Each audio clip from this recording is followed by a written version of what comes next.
তুই শুধু বলিস ভাই আমি কি পারবো, আমি তো 4 ঘন্টা পড়ি তাও মনে থাকে না। আর কিছু লোক আবার 1 ঘন্টা পড়ে সব টপিক ফাটিয়ে দেয়।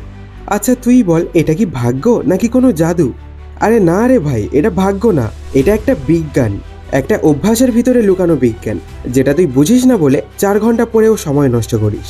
আজ আমি তোকে একেবারে চোখে আঙুল দিয়ে দেখিয়ে দেব কিভাবে 1 ঘন্টায় 4 ঘন্টার পড়া শেষ করা যায়। না ভাই, কোনো পয়েন্ট দিয়ে বোঝাবো না, গল্পের মতো করে বলবো, যেন তুই নিজে দেখে বুঝিস আরে এটা তো আমিও পারি। তোর ঘুম ভাঙলো সকাল 8টায়, তুই আয়নাতে মুখ দেখলি, ফোলা চোখ, ক্লান্ত মুখ। তুই বুঝলি আজকের দিনটা আবার গতকালের মতোই হবে।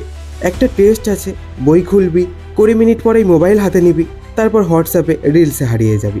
আচ্ছা তোকে একটা কথা বলি, এই রিল, এই স্ক্রোল করা, এগুলো শুধু সময় নেয় না, এগুলো তোর ব্রেনকে এতটাই আলগা করে দেয় যে পড়ার সময় মস্তিষ্ক ঘুমিয়ে পড়ে। এটা আমার কথা না, বিজ্ঞান বলছে।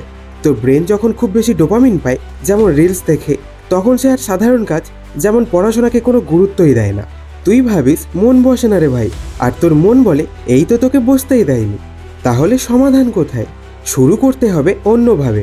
পড়ার আগে পড়ার মাটি তৈরি করতে হবে। কিন্তু কিভাবে? শুধু 1 মিনিট চুপচাপ বসে থাকবি, শুধু নিঃশ্বাস নিবি, চোখ বন্ধ করবি, একটা কথা নিজের মনে বলবি, এটা আমার সময়, আমি আমার জীবন বদলাতে চলেছি। এইটুকু করেই দেখ, তোর মাথার ভেতর একটা অদ্ভুত শান্তি নেমে আসবে। এই শান্তির জায়গাটাই হোক তোর পড়ার মাঠ। এখন এই মুহূর্তেই তুই প্রস্তুত। আচ্ছা তুই বই খুললি, সামনে ইতিহাসের একটা অধ্যায়, 1947-এর ভারত ভাগ। আরে দোস্ত, সেই তো তোতা পাখির মতো মুখস্থ করতে হবে। না রে ভাই, আজকে আমি তোকে একটা খেলা শেখাবো। তুই চোখ বন্ধ করে ভাব, তুই একজন সাংবাদিক। তুই 1947 সালে দাঁড়িয়ে আছিস, মানুষ দৌড়াচ্ছে, কাঁদছে, কেউ ট্রেনে উঠছে, কেউ ট্রেন থেকে নামছে না, মুসলমান আর হিন্দুরা আলাদা হচ্ছে। এখন তোকে এই ঘটনাগুলো লিখে রিপোর্ট করতে হবে। তাহলে তুই কিভাবে লিখবি? ঠিক সেইভাবেই তুই পড়বি। মানে তুই চরিত্র হবি, ঘটনা ঘুরে দেখবি, তারপর নিজের ভাষায় ব্যাখ্যা করবি। তুই বিশ্বাস কর, ব্রেন তখন শুধু পড়বে না, অনুভব করবে। যখন তুই অনুভব করে পড়বি, তখন সেটা 1 ঘন্টা নয়, 10 মিনিটে মগজে ঢুকে যাবে। তাই পড়তে বসলে পরীক্ষার্থী না, গল্পকার হয়ে পড়। তোর হয়তো ইংরাজি পড়া আছে, একটা কম্প্রিহেনশন প্যাসেজ, কিছু কোশ্চেন অ্যান্সার। তুই তোতা পাখির মতো উত্তর মুখস্থ করিস, তাই ভুলে যাস। এখন থেকে তোকে শিখতে হবে অনুবাদের খেলা। ধর প্রশ্নটা হলো, what is the central idea of the passage? তুই ভাব এই প্রশ্নটা তোর ছোট ভাই তোর থেকে জানতে চাইলো, তখন তুই কেমন করে ব্যাখ্যা করবি? তুই বাংলায় বলবি, এই লেখাটাই বলা হয়েছে যে কিভাবে মানুষের ইচ্ছা শক্তি দুনিয়া বদলাতে পারে। তুই যদি এইভাবে নিজের ভাষায় বলতে পারিস, তার মানে তুই জিনিসটা আয়ত্তে আনলি। আর এটা যদি আয়ত্তে আনিস, পরীক্ষার দিন ব্রেন নিজেই উত্তর বানিয়ে দেবে, মুখস্থ করতে হবে না। এটাই হলো মস্তিষ্কে অনুবাদ করে পড়া। তুই তোর ভাষায় যা বুঝলি সেটাই তোর মনে থাকবে। এবার ধর তোর মাথা ঘুরছে, 15 মিনিট হলো, তোর মন চঞ্চল হয়ে উঠেছে, তুই ভাবছিস আর বইয়ের দিকে দেখতে ইচ্ছে করছে না। ঠিক এখানেই আছে তোর মধ্যে মানুষ হয়ে ওঠার চাবিকাঠি, বিরক্তি জয়ের শক্তি। দোস্ত, সবাই পড়ে যখন মন চায়, কিন্তু যারা 1 ঘন্টায় 4 ঘন্টার সমান কাজ করে তারা পড়ে যখন মন চায় না, তবুও পড়ে। তারা ভাবে না আমার মন চাচ্ছে না, তারা ভাবে মন যদি চাই তবে কি আমি করব? না, আমি মনকে শাসন করব। এই চিন্তা তোর মাথায় একবার ঢুকে গেলে তুই 20 মিনিটে 2 ঘন্টার কাজ শেষ করবি। তুই শুনেছিস নয়েজ ক্যান্সেলিং হেডফোন? তা শুধু কানের আওয়াজ বন্ধ করে না, মনের আওয়াজও কমায়। তোর চিন্তার কোলাহল থামাতে গেলে তোকে তোর মাথার ভিতর গোলমাল থামাতে হবে। যতক্ষণ তুই পড়ার সময় মনে মনে ফেসবুক, ইনস্টাগ্রাম, টেনশন, দুশ্চিন্তা এইসব নিয়ে ঘুরবি, ততক্ষণ কোনো কিছুই মাথায় ঢুকবে না।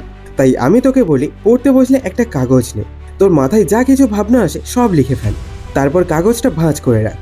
এটার মানে তুই তোর চিন্তাগুলোকে বাইরে পাঠিয়ে দিলি, মাথা একদম পরিষ্কার। এখন ব্রেনের ভিতর শুধু একটাই সুর বাজবে, শেখা, শেখা আর শেখা। তুই হয়তো সায়েন্স পড়িস, তোর সামনে একটা অধ্যায়, sound waves and it's properties. তুই ভাবছিস কিছুই বুঝতে পারছি না রে ভাই, তাহলে এইবার এই টেকনিকটা শিখে শোনাও পদ্ধতি।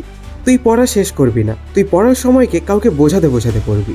তোর সামনে কেউ নেই, তাহলে চেয়ারটাকে ধর আর বল, শোন ভাই, একটা শব্দ যখন বস্তুর সাথে ধাক্কা খায় তখন তার গতিপথ, তরঙ্গ দৈর্ঘ্য এসব বদলায়। তোর হয়তো এটা শুনে হাসি পাচ্ছে, তাই না?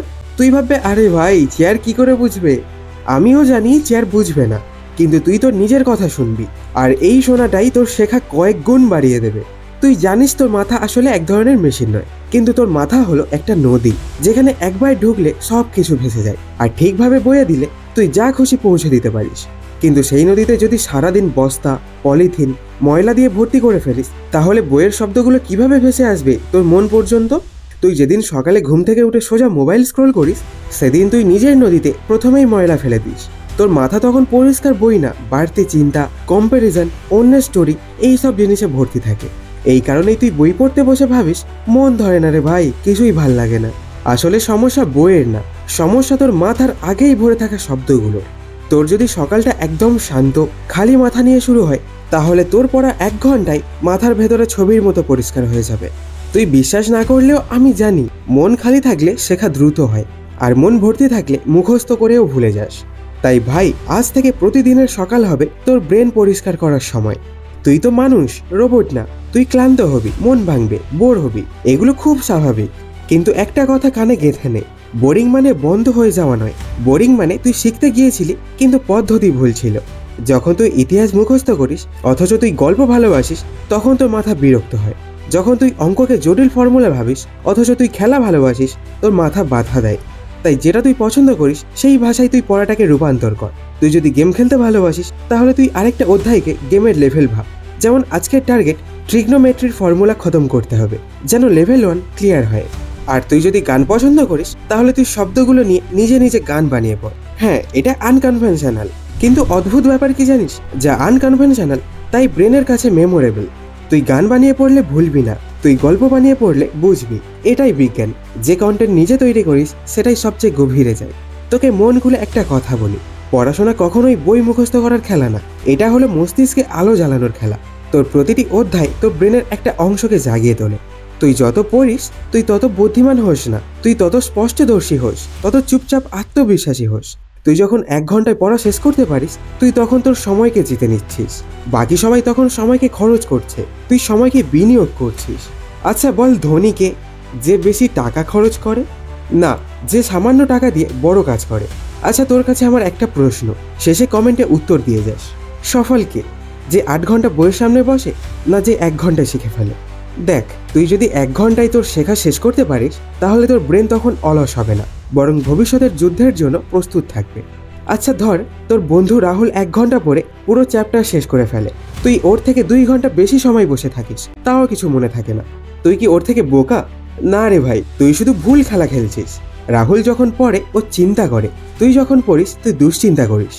ও ভাবে এই কনসেপ্টটা আমার জীবনের কোথায় কাজে লাগবে, আর তুই ভাবিস আরে আমি পারবো না, আমি ভুলে যাব, আমার হবে না।